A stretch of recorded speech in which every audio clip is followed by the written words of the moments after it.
Let's flash back to the end of the 22-23 season. Gary O'Neill had took over from Scott Parker after Scott Parker said the squad wasn't good enough at Bournemouth.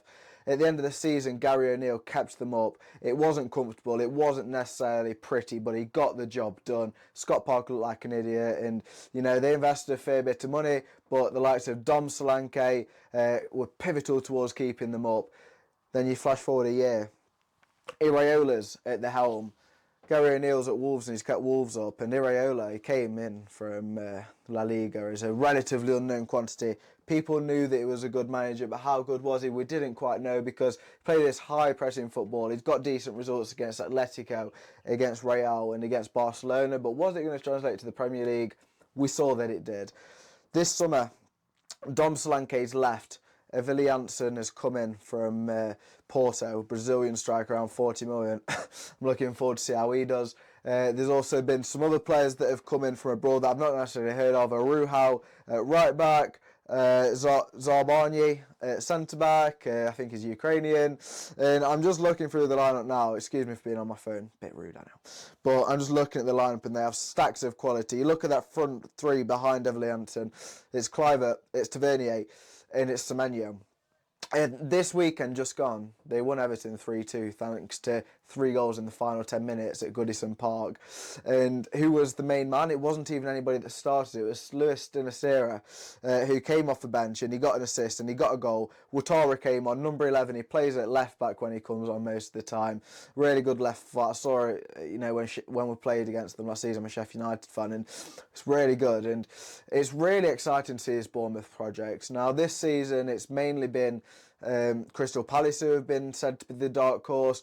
West Ham have obviously signed a lot of players like Fulkrug, Somerville, Rodriguez at centre defensive midfield, and they look to have bolstered the squad. But with the manager, Lopetegui, I'm not too sure that they're going to be pushing the top 7. So, in my opinion, I feel like Bournemouth should really be getting quite a bit more attention. Obviously, Dom Solanke is gone, but they have carried on that form into this season, which is really good to see. In the XG table last season, they were 9th. They ended up finishing 12th in real life, but on the XG table they underperformed. And usually, if you underperform for a certain period, usually if it's sustained spells, maybe it means that your players aren't quite up to the quality. But they have improved the squad, as I said. Willi Janssen up front with Unala's cover, that could be really good, and I'm looking forward to see how they do this season. Obviously, that win was really thrilling what they got. And really, Everton should have won. Everton, I don't know whether they were the better side throughout the game, but they definitely enforced their style of play more on Bournemouth. So Bournemouth are clearly not going to go and romp every team, especially mid-table to lower mid-table in the relegation zone. But they are quality. They are very good. And it's going to be exciting to see how they do.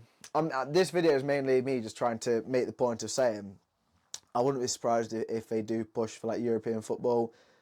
Everybody's been saying Crystal Palace, and I don't think Crystal Palace are quite as good as that. Obviously, Glasner had a very good end to last season, but with quite a few outgoings and quite a few incomings, especially from the main core of the squad, like Anderson, like Edouard, and like Elise, obviously. It's a bit of a transition period, especially with the players that are coming in as well. So let me know down in the comments, how do you think Bournemouth are going to do? Am I overhyping them? Am I thinking that Iraola is a better manager than he is? I'm not 100% sure. There's also the chance that he could go. But, I look at that squad on paper and I don't really see much weakness, especially with the depth that they've got. The fact is, this summer, they were willing to let go of a player like Philip Billing. When Gary O'Neill kept them up, he was one of the pivotal players playing attacking midfield. David Brooks this weekend didn't even come off the bench. As a Sheffield United fan, I know how good he is. And obviously, he's had his illnesses and he's had a sustained period of time out of the game, but he is a good player and he did well at Southampton at the end of last season. So I don't know. Tell me down in the comments why Bournemouth are, or why they're not going to do well. Tell me a team that's going to do better than them out of the chasing pack, because we all know that Man City will get top 4. We all know that Liverpool will get top 4. We all know Arsenal are. Is it going to be Villa again? Is it going to be Chelsea? I don't know. And I'm not saying that Bournemouth are going to get top 4. I'm just saying that it's in the air as to who's going to be, behind that top 3, really, because Villa are having Champions League football now. Newcastle don't have it, so Newcastle are going to push up again, and Villa are going to potentially drop down.